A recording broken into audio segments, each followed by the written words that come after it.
struggle with addiction to oxycodone. Yes. Yep. I felt like it was time to open up about that. Wow. I think throughout the book, what I tried to really do was to think about all the different people that I'd met along the way and the different parts of my story that had touched different people. And that was one of them where I felt like it needed to be addressed. And I needed, because I just told a couple of people, they were like, wait, now what? That also happened to like so-and-so. It can happen to anybody just like that.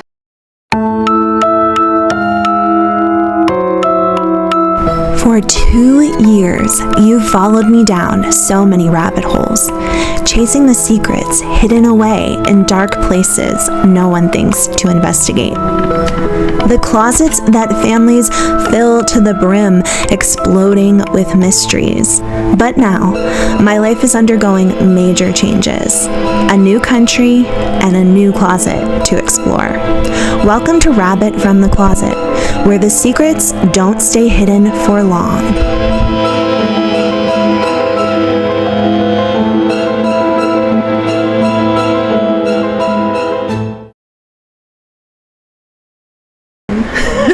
It's insane.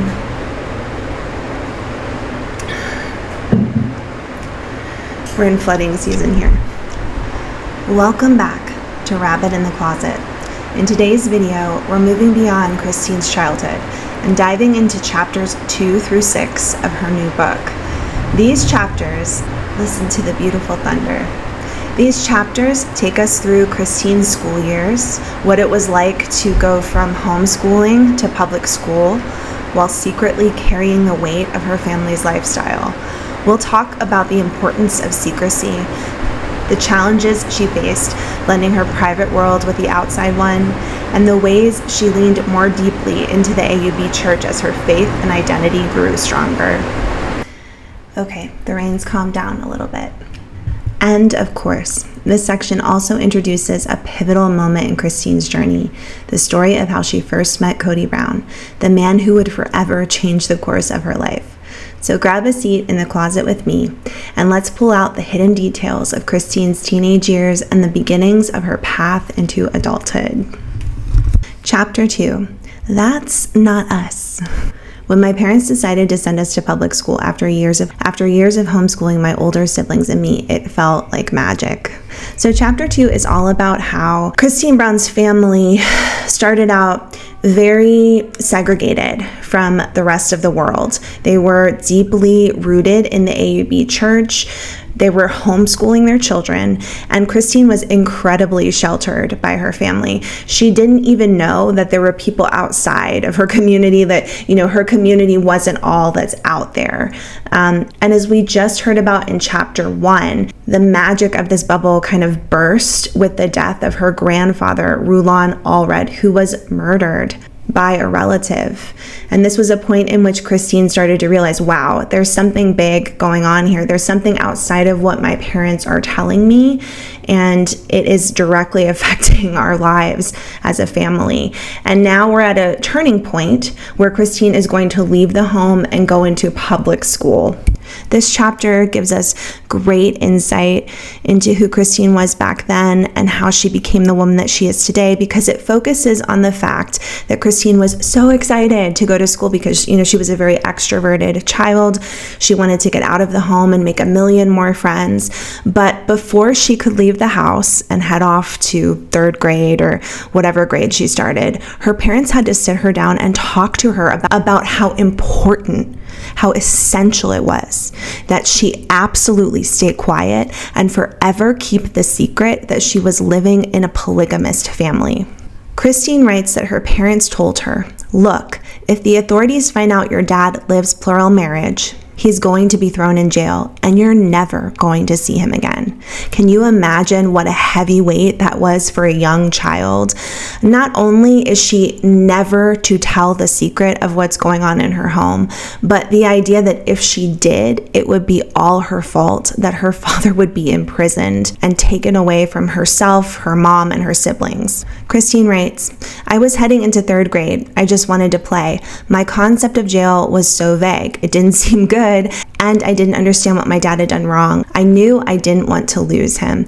And this is where the concept of duality comes into Christine's life once again, because she describes her upbringing from this point on as being like she's one person at home and within her church in the AUB. She's extroverted. She has a lot of friends. Everybody knows her. She feels special. She stands out. And then at school, she's quiet and secretive.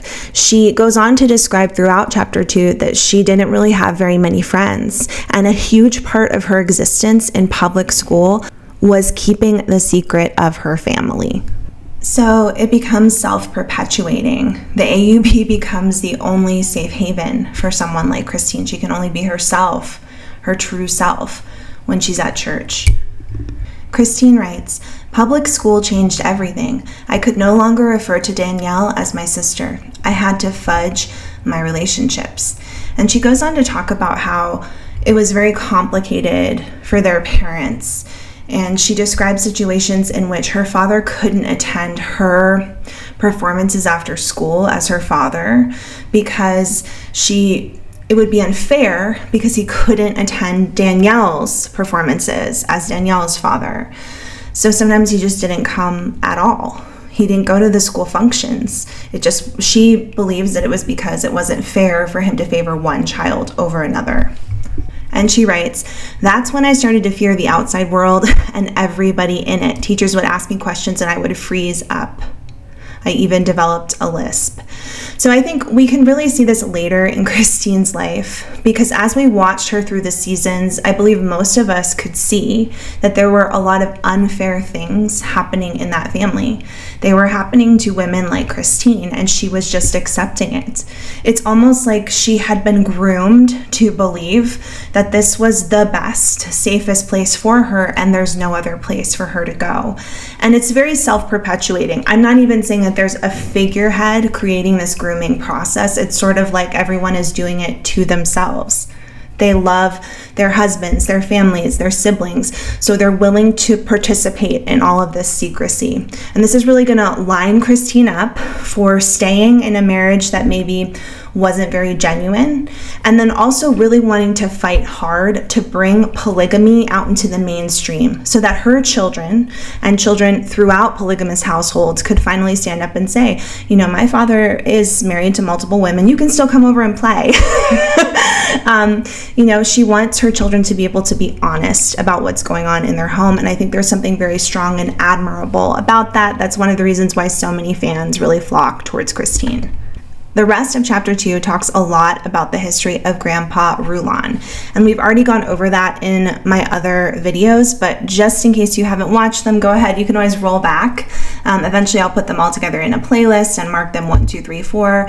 But Grandpa Rulon was murdered by a relative, someone who was also related to Christine, and it really created this kind of like blood war between sects within their religion. Christine was highly aware that safety was a big issue for them and secrecy was required.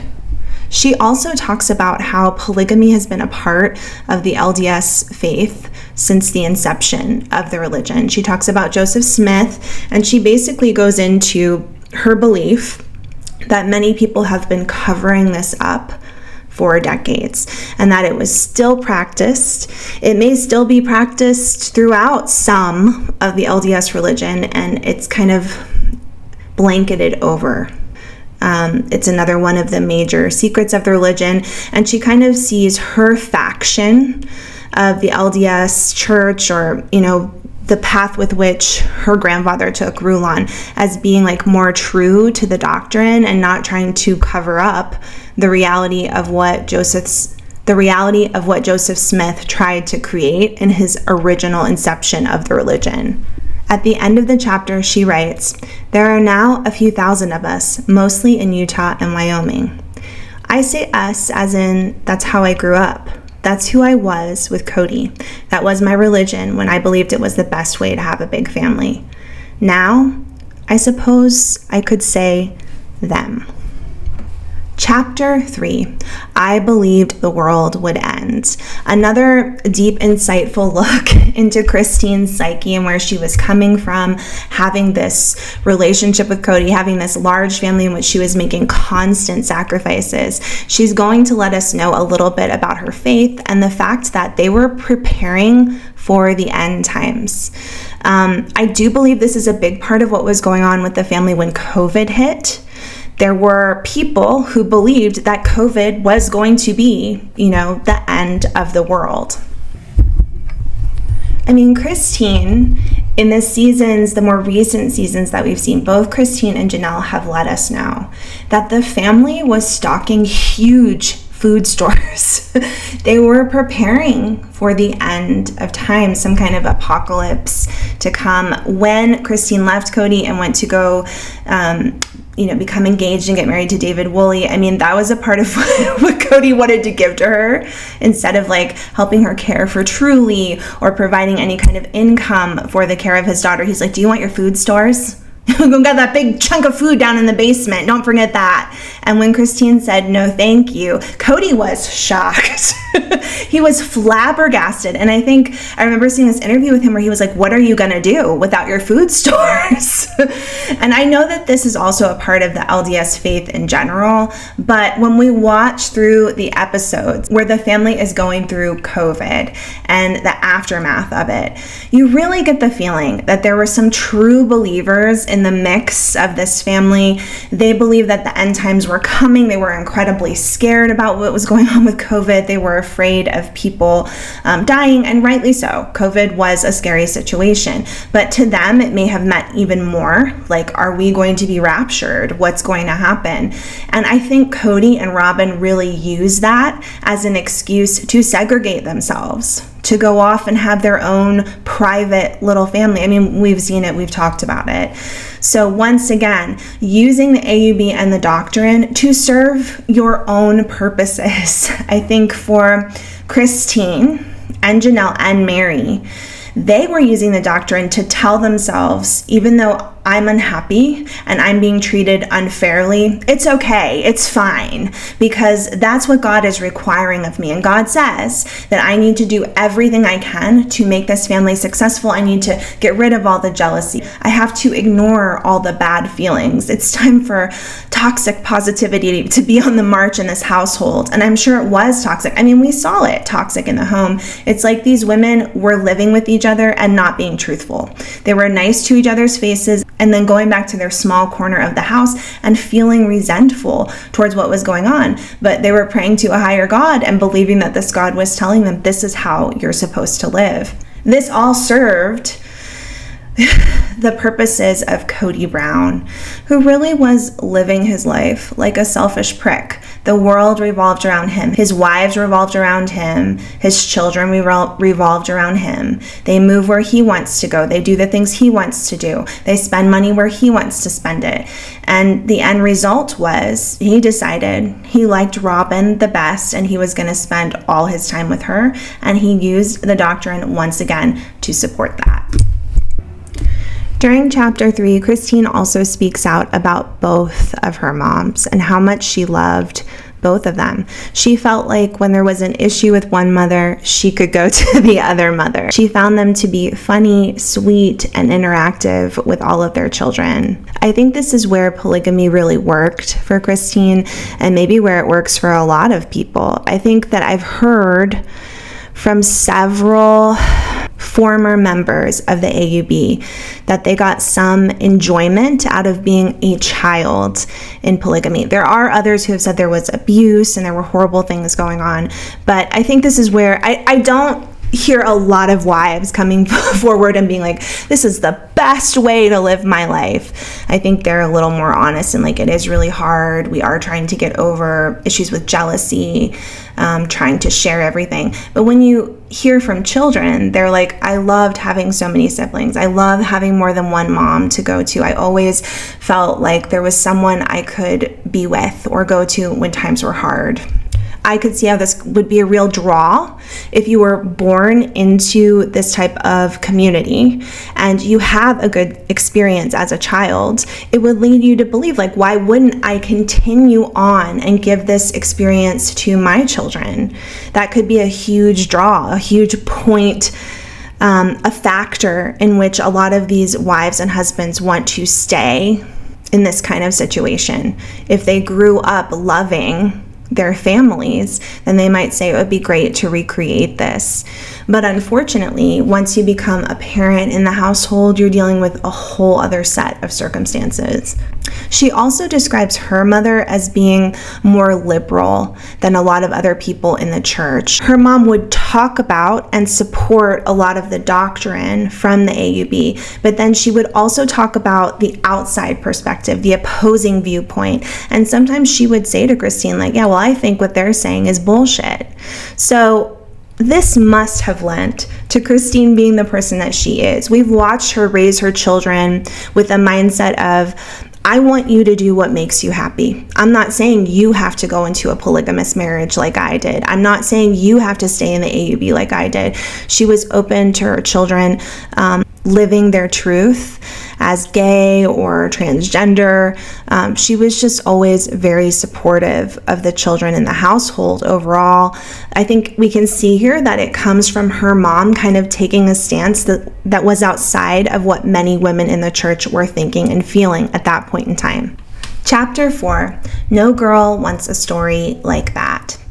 Now, Christine believed that the world was going to end on her 15th birthday, and there were a lot of people in her church who were preaching about this. And when it didn't end, she realized she would have to go on. She kind of talks about how she hadn't been planning on what to do after she turned 15. Her family had even said, like, we don't need to save for college. Don't even worry about it. So she was definitely living with this kind of idea that something was going to happen, and then it didn't happen. So from 15 to 18, she was sitting around finishing school and hanging out in her church. This is when Kody Brown entered the mix. Christine writes, Kody Brown, who is 4 years older than I, entered our church like a storm. He converted to our faith. His parents became involved with my church while Kody served his 2-year Mormon mission in San Antonio. I always find it funny that Kody didn't leave the United States. I know a lot of people don't, but of course, Kody would not be going to any kind of like third world country, getting his boots dirty and actually doing some real down and dirty work, elsewhere other than a big city like San Antonio. His parents had converted to Christine's faith, and they were kind of, from what I've read, they were pushing Kody and the other children to move into the polygamous lifestyle. Kody started attending the church, and his parents and the leaders of the church kind of recruited him into it. They saw him as being potentially a great future husband for some of the women, like Christine.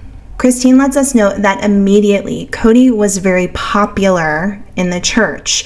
Everyone liked him. He helped with youth group activities. Now, this is a huge thing because Christine's major role in the AUB and her community at that time was helping with the youth groups. She was a huge part of the church, but she always led the children's activities.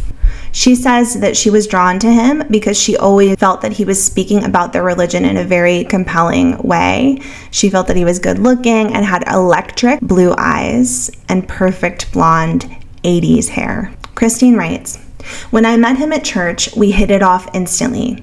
I had never met anyone like him, and I love that he was outgoing, adventurous, and funny and dynamic. And I don't toss that word around often, but it suited him.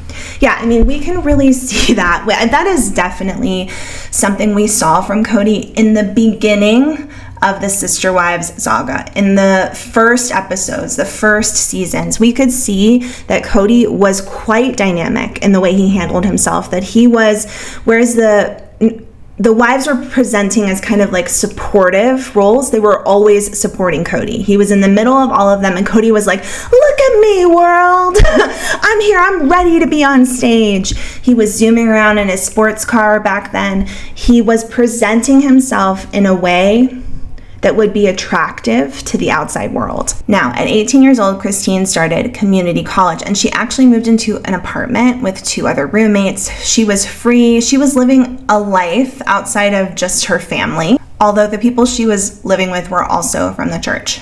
Now, this is where Christine, once again, Christine in all her glory, she ended up having some issues with the apartment and her roommates, because she wanted to go out and be free and have fun. And one of her roommates approached her once and said, like, "Where were you last night?" And Christine was like, "Why? Like, what do you care?" And the girl was like, "You're going to need to check in with us." I can just imagine, that's like the Mary of the bunch. She was like, "You need to check in with us." And apparently Christine was like, "Hell no, I won't be doing that. I'm not going to check in with you." And Christine lets us know that within a few months of living with these girls, it became too controlling for her. And so she actually moved out and moved back in with her family, with her mom, who she felt was like more liberal, let her be more free. She just couldn't deal with some of these other girls from her community. Like, it was too much for her. She remained really active in the church. She was in choir. She ran a lot of the kids' programs. She was still attending college, and she talks about attending a public speaking class, and she said it really affected her personality because she found that she loved telling stories and explaining how things work. And she really enjoyed the challenge of finding a joke or some kind of shocking statement as a way to get people involved in the issue she was trying to talk about. It's here that she became way more outgoing with people outside of the church. She built a lot of friendships. She went to parties. She was having fun. I mean, Christine was rocking it for a girl from the AUB. Now, along comes Cody again. She knows he's there. She's around him. They're friendly. And her roommate was very close with Cody and liked him. Christine's mom knew Mary because she had been in kindergarten. Mary had been in kindergarten with Christine's brother, Phil. And Christine was close to Cody and Mary because they were involved in the youth group activities at that time. Christine's life was moving on until there was a major event, which she describes as world-shattering for her. Her mom left her dad when she was 19 years old, and she says that shook her really hard because she looks back on it and says, "I didn't even know that my mom wasn't happy. I was confused, I was shocked, I was horrified. My mom was telling me that she was done with the religion entirely." And she even writes, her mom told her she didn't love her dad. Christine writes, "I hadn't seen anything but an adorable, loving relationship. But if I had been paying attention to the lessons she taught us as children, I would have understood the signs had been there for much of my life." And this is where Christine reminisces about how, although her mother taught her about the Book of Mormon and made the stories really interesting and interactive and seemed to support them going into the church, her mom also taught all of the children about other religions. It seems like her mom was kind of sowing the seeds of, this doesn't have to be your only option in life. And shortly after leaving Christine's father, her mother began dating a man named Wayne. Christine writes, "I felt angry for her dating right away, and I didn't know what to do with her in a relationship with somebody besides my dad. I didn't trust her, and I didn't like her. This was a woman who had taught me to love everyone and had ensured my childhood had been safe and fun. I moved back in with my dad, and I tried to figure myself out." Now, this is exactly what I talked about in the earlier episodes. Christine actually writes, "I rebelled by becoming more religious." This is the crux of what I see with Christine. I think that her mother leaving and, quote unquote, having her world shattered pushed Christine further towards the AUB, pushed her further towards the idea that she was going to create what her mother was never able to create. She was going to fix all this. She was going to be the best polygamous wife and have the best polygamous family because her mom is wrong. It can work. Christine now writes about her other mother, her father's other wife, who's named Susan. She says, "My other mother, Aunt Susan, is more proper, and I emulated that. I trust her. I became more involved with the church, and I developed strong ideas about chastity." And that would play out awkwardly on my wedding day. Okay, so Christine ended up reaching out to Cody and telling him about the divorce. And he was like, what are you going to do? And she, created this relationship with him where she was able to talk to him about how she was struggling. She was devastated, and he was very supportive and kind towards her. I mean, I guess he may be more like that. I mean, this is kind of, I have to say, I think we all experience this on one level or another. It's different to be someone's friend than it is to be their spouse or their partner. And sometimes people can take advantage of a spouse or a partner in ways they wouldn't even take advantage of a friend. And we for sure have seen that in Cody's relationships with Janelle, Mary, and Christine. It's like once he had them, once they became a family, started having children for him, he lost a lot of this kindness towards them, this ability to see them as people with their own needs and desires. It was just all about supporting the family, supporting him. Christine writes, I knew Cody was a good person and a good man. I loved his charisma and his maverick attitude. This idea that he didn't have to do things the same way everyone else did them. He wasn't afraid of anything, and he did what he thought was right rather than what the priesthood leaders thought he should. So again, Cody kind of became this beacon of hope for Christine because she's in a situation where she's committed herself to staying with this church. This is her safe space. She's going to write it out, but she's got this guy over here who's also committed to writing it out, but is presenting as like, I'm a little bit different. I'm not your average guy over here. I don't listen to what everyone tells me to do. I'm ready to rock this AUB a little bit. And so she's drawn towards that. Christine writes, as he helped me through my parents' divorce, I watched his relationship with Mary, and I thought that he could be a really good husband. I knew he would be a great dad. He was easy to fall in love with. But one day, Cody called me and said, I'm getting married again. It's Janelle.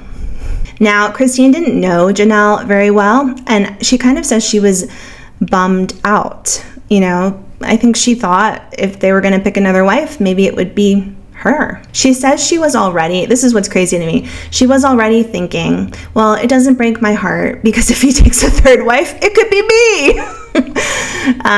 And she goes into her classic line of, I didn't want to be a second wife because then I'd put a wedge in an established relationship. I'd known since I was 17 that I wanted to be the third wife. She says this all the time on Sister Wives because the family would have worked through all the kinks as they brought in the second wife. What could go wrong? Later on in the chapter, Christine talks about how plural marriage is how you get into the celestial kingdom to be with God and Jesus for all eternity, and they will live together, the husbands and their wives will live together as a unit. And she would also be with her other 10 siblings and her dad and her 2 moms, despite the fact that her mom left the faith. And she really believed that everything would fall in line with God's plan. And it took her a while to realize that falling in love with the man who already has 2 wives was extremely complicated. And she does say that she fell in love with Cody. Christine writes, we couldn't date. In polygamy, it's not cool to date a married man because he's married. Now remember, when Robin came into the family, we saw a very different version of this. And I think that Christine was the one who seemed to have the biggest problem with it, and we can see here maybe this is why. When it was her turn, she had to follow all the rules. She also said that she needed to be sure that Mary and Janelle approved of the courtship and then eventually the marriage. Cody also had to get permission from her father to marry her. So this was like a whole series of objectives, goals they had to meet before she could move in with Cody. Christine writes, when I was 21 and Cody was 25, I said of all the guys I know, I would just as soon marry you. And he took it as a proposal. This is kind of sad for me when I think about Christine. I mean, she's an amazing person. She's strong. She's beautiful. She's so creative. She has so much going for her. I really saw her as being such a lovely mom on the show. And it's sad that she kind of was in a situation where she had to be the one who felt so strongly towards Cody, and since then Cody's kind of made it like I never really had those kind of feelings for her. It just seemed like this was the right thing to do. She had the pedigree. She came from a long line of, AUB rock stars, and I knew I was going to be an AUB rock star someday, so I added her to the stable. And that kind of rhetoric that Cody has put out there is a big part of the reason why everyone hates him. I mean, we can all feel that sort of dishonesty that he's leading with just because he's so bitter and he wants Robin to feel like she's the superstar in all of this. But truly, when you read all of the books that have come out about the sister wives, you see Christine as being a very dynamic part of everything that happened to this family. Okay, so they jumped through all the hoops that the church wanted them to go through. Mary and Janelle accepted Christine. The church accepted the marriage. She had known and been hanging out with all of them for about 3 years before they got married. And a big part of the courtship was there was no kissing until they got married. Chapter 5. Why are you here? Christine starts this chapter by talking about her infamous wedding dress. She writes, "Piety can lead to bad choices." She says, "I had one opportunity to feel like a bride, the dress. But because of the pressure from her family and her church, she ended up wearing something that looked like a potato sack." And she tells us this here. Her mom made her dress, and it was, done so lovingly that she still looks back on it and says it was something special. I find it interesting that here Christine writes, "I couldn't do anything romantic because Cody's wives would be at the wedding. I couldn't be sexy.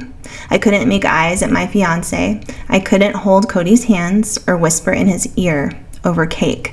My piety may have ruined my chances of finding true love." I also find it interesting that Christine lets us know that when all of this was going on, she's getting ready to marry Cody. She's working at an auto dealership at the time. She has a full-time job. The sister wives were still struggling financially, although Janelle had set them up to be in a better situation. But I think Cody was like, oh, she's got a job. Let's add her into the mix. We're not hearing a lot about what was Mary doing? What kind of job did Cody have? I don't know if he was selling guns back then as well. But Christine and Janelle, they were working their butts off already. The people that she worked with were making fun of her. They were saying things like, wait a minute, you're going to get married, you're going to go from a kiss to having sexual intercourse on the same day. And she said, yeah, it's fine. Once again, it's always fine. Christine does let us know that it hurt her, that as she and her sister were planning the wedding, Cody wasn't interested. She went to look at venues and tasted cakes. And Cody was like, just do whatever you want. I'm too busy. It's a sign of things to come for Christine. And she didn't. It's just so sad reading this chapter because to me it feels like Christine never got to feel special from day one.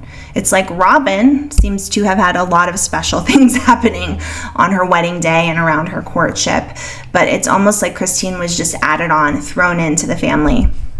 We got married in my dad's living room. It made the most sense for religious reasons. I would be marrying Cody for eternity. I would be joined with Mary and Janelle. I would be the third wife, just as I had always dreamed, and I would be living God's principle. When I thought about kissing Cody, I felt all the butterflies a young woman who had never been kissed should feel. I felt nervous and in love. Then again, it becomes really sad, because Christine says that she began to realize Cody was really stressed out on the wedding day and he wasn't feeling the same sense of excitement she was. She was looking forward to that first kiss and she was drastically disappointed when Cody instead gave her just a quick peck on the lips and she felt no spark of intimacy with him. Even her grandpa said, wow, that was the quickest first kiss I've ever seen. Christine writes, after that, I lost count of the awkward moments. I don't even understand why. I wasn't the first woman to marry into polygamy. Shouldn't there be a playbook? Someone to say, listen, let's set you up for success because this is going to be rough. Christine lets us know she didn't end up feeling like a bride on that day. Everything was so awkward. When they went to take photos, she wasn't sure if she should include Mary and Janelle. At the end of the wedding, they got into the car to drive off, and Christine's thinking this is going to be my wedding night, the first time that I make love. She was wondering what it was going to be like, and she turned to Cody and said, okay, where are we going? And apparently he turned to her and was like, I don't know, what do you want to do? And she said, you didn't plan anything? She was flabbergasted. She writes, I was flabbergasted that I had planned the whole wedding. We went, and had a reception on the river, and he hadn't planned anywhere for us to go to be alone and have our night together. And she asked him, like, I don't understand. I thought you were going to plan the honeymoon. Where are we going to stay tonight? And he was like, I don't know. I figured we just take it as it comes. This is, I think, one of the saddest parts of the book. Christine writes, I felt as if he'd punched me in the gut. Have you not thought about marrying me at all? He told me he had been too busy. He had 2 wives at home, and Janelle was expecting a baby. The evening remained awkward. Christine is honest with us that it's painful to look back on this. And she said when it came time for the wedding night, she really trusted Cody because, she was innocent. She was a virgin. And she thought, well, he's been through this twice before, so I'll be safe with him, and he has some experience. She assumed that he would be kind and gentle.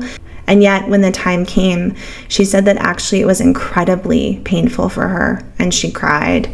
She writes, I'm so sorry, he said, as I recall, but it hurt because there was no foreplay. There was no anything. It was my first time ever having my first kiss at the altar, and he was experienced, so he should have known. I've been looking forward to this for so long, I said, crying from the pain. I envisioned hand-holding, moonlight, gentle touches. I imagined feeling beautiful and adored. For the rest of our honeymoon, I was too sore for us to try again. A lot of people are talking about this on the commentary channels about the sister wives, and I understand why. I do think that there are a lot of women out there, a lot of partners out there who have experienced situations like this, but it is sad. It's sad to hear that someone like Christine, who once again seems so dynamic, she's popular, she just has so much going for her. She has a job, she went to college, she's well-spoken, she loves children, she has so much going for her, and she's not being treated in a way that most of us would believe she should be treated by someone who loves her. At that point in time, Christine just told herself, don't worry, things will get better.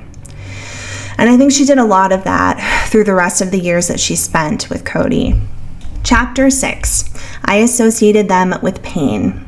Christine writes, sister wives aren't supposed to have any special privileges based on order of marriage, but some things are automatic, and those things can cause friction. Because Mary was the first wife, she'd had the easiest wedding. Big dress, big cake, dancing, photos that didn't include extra wives. Legally, Mary and Cody were a couple. She could talk to him at work and take him to work events as her husband, and he could do the same. They had already established themselves as a couple, so now things were more complicated for someone like Christine. Once again, she had seen this in her own family, but she was committed to making it work anyway. She also talks about having seen Mary and Cody in the early days before they took on Janelle and Christine. She really believed that Mary and Cody were deeply in love, that they enjoyed each other, that they had fun together, that he treated her with adoration and treated her very well. Here she writes, she often thinks about what it would have been like for Janelle to intrude on that relationship. And she talks about how in a prior book, Janelle said she felt like an imposter, an intruder in the family. There were times that Cody and Mary would sit together on the couch holding the children, and Janelle would sit in an armchair next to them, far away from them, and they were kind of all snuggling together, but Janelle was outside of it. Now get this. I don't know if all Sister Wives fans know this, but when Christine moved in, Janelle, Cody, Mary, and Christine, plus their children, all lived in a 3-bedroom trailer in Wyoming. And Janelle and Mary were working full-time. Janelle worked for the state government, and Mary worked at an engraving shop. Now, here's the clincher that I don't really understand. According to Christine, when she married Cody, she had no idea that Mary and Janelle were not getting along. So once again, all these secrets, covering up. I mean, this woman entering your family and you're not like, look, we're having some issues here. Like, we'd love to have you, but maybe you should be aware of what you're walking into. Christine writes, almost immediately, I felt like the middle woman between them, trying to keep the peace and bouncing around. And that's probably how Cody felt too. Like he was a ping pong ball that got whacked as he tried to figure out how to be married to 3 women, 2 of whom didn't like to be in the same room together.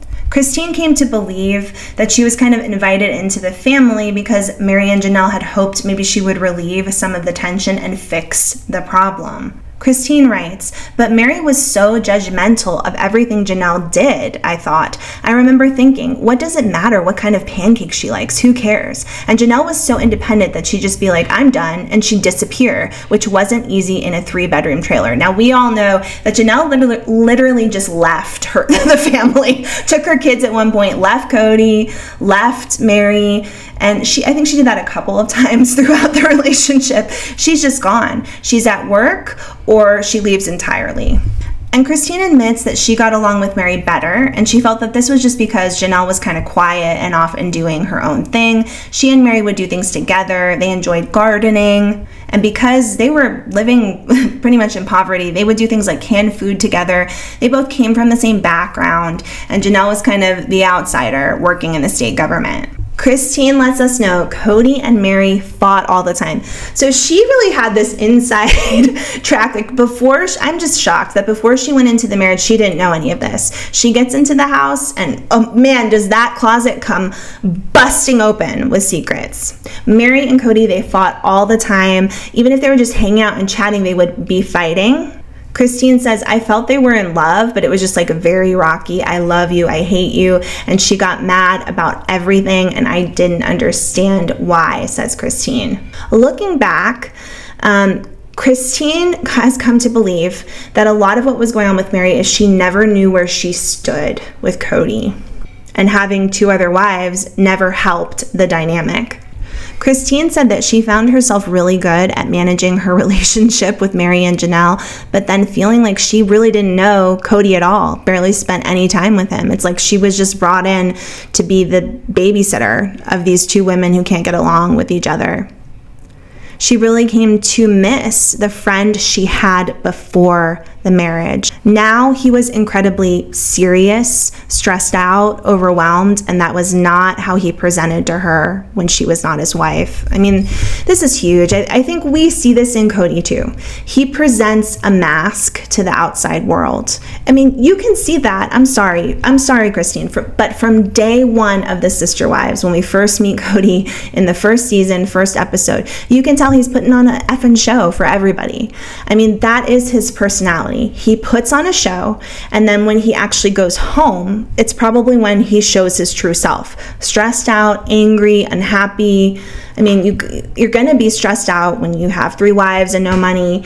I think that just kept building and building, and a lot of people say that that's something that Mormonism and the AUB leads people towards. This toxic positivity outwardly, and then inwardly you have so much anxiety.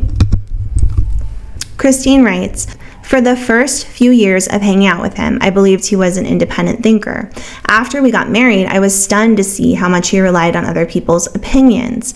Before, when I thought about our future, I looked more forward to how much fun we would have together because I'm me and I like fun.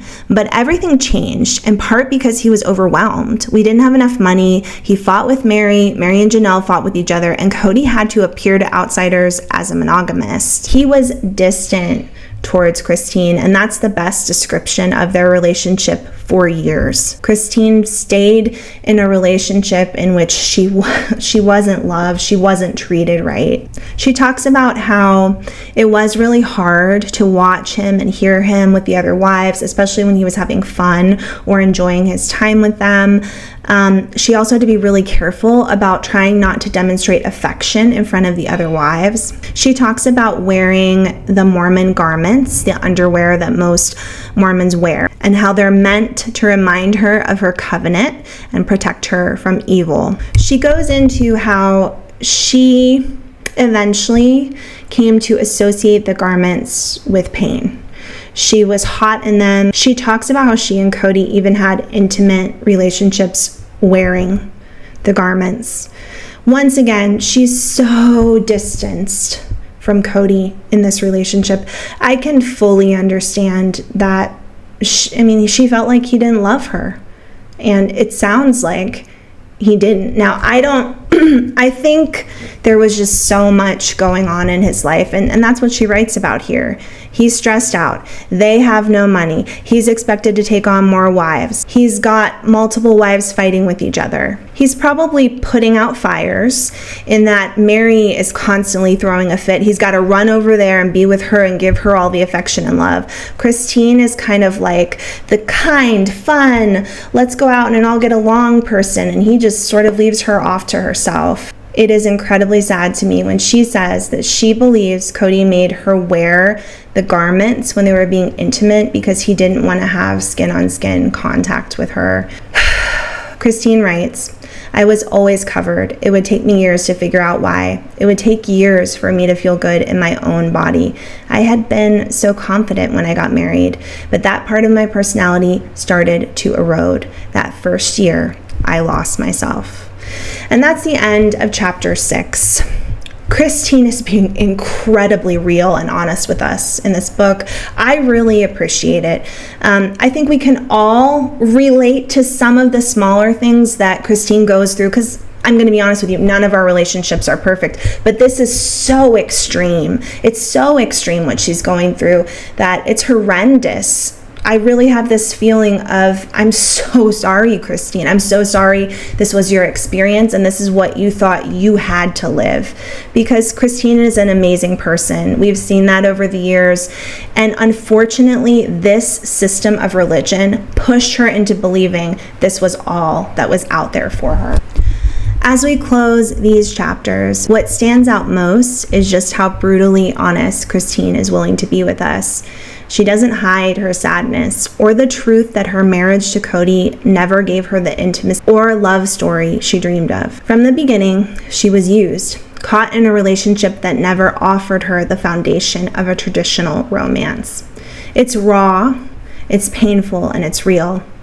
And that's exactly why these chapters matter so much. Christine isn't just telling stories. She's pulling the skeletons out of her closet one by one, and she's holding them up into the light. Here on Rabbit from the Closet, that's what we do. Uncover the hidden truths, the secrets, and the moments people don't always want to talk about. Christine's willingness to face hers head on is what makes her story so powerful. Stay tuned, because in the next video, we'll keep going deeper into her journey and see how those early cracks in her marriage shaped everything that came after.